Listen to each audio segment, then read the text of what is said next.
Hi there, this is John Wilkinson again from History Made Easier, and this is the second of two presentations highlighting the significance of what Hitler did. This one will focus on the territorial changes made by Hitler.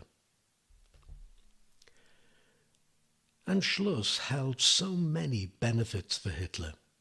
Another 7 million people in the Reich, about 1 million or so eligible for the army.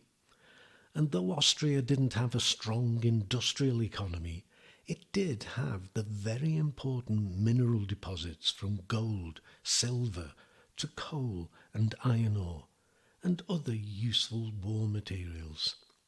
It also meant, with northern Czechoslovakia now encircled, that it would be easier for Germany to move against Czechoslovakia, something else Hitler already had in mind.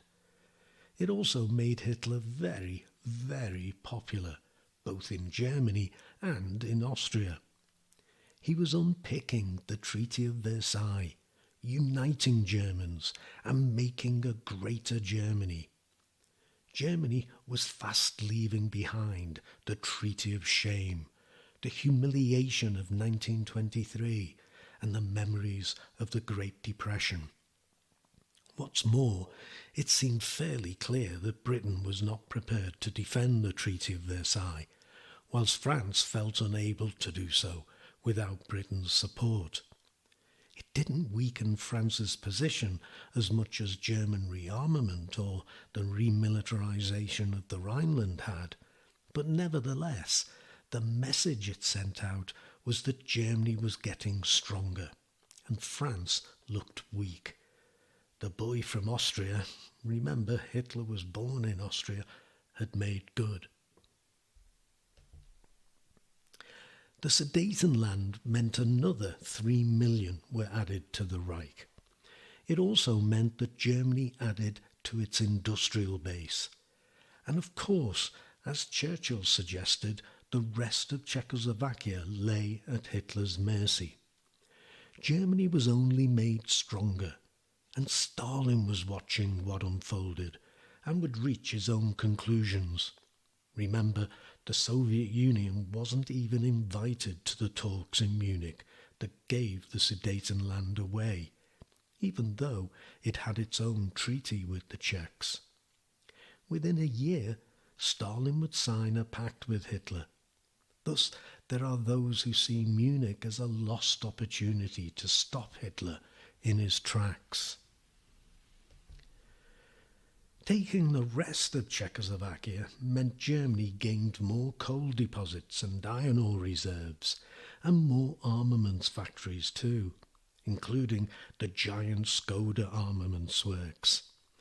It has been estimated that when Germany invaded France, around 25% of all German weapons came from Czechoslovakia.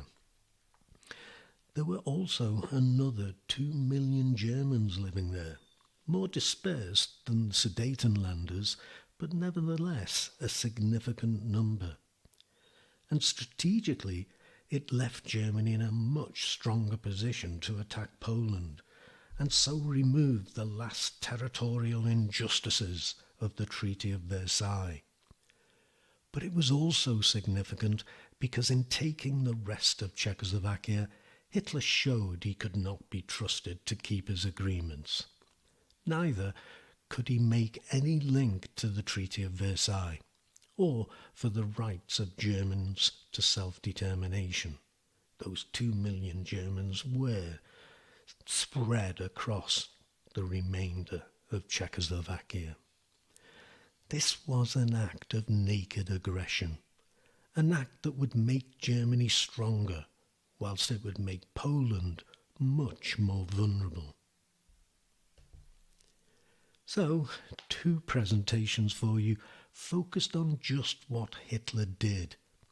As with all my presentations, I hope they prove useful for you. Good luck with your studies, and thanks for listening. As I said with the other presentation, don't forget there's my website, History Made Easier, my ebooks on Amazon. They're there to help you too. And there may be a slot for tutorials if you're interested. Just drop me an email at historymadeeasier@gmail.com, or get your parents to, and we'll see if we can sort something out. But for now, cheers.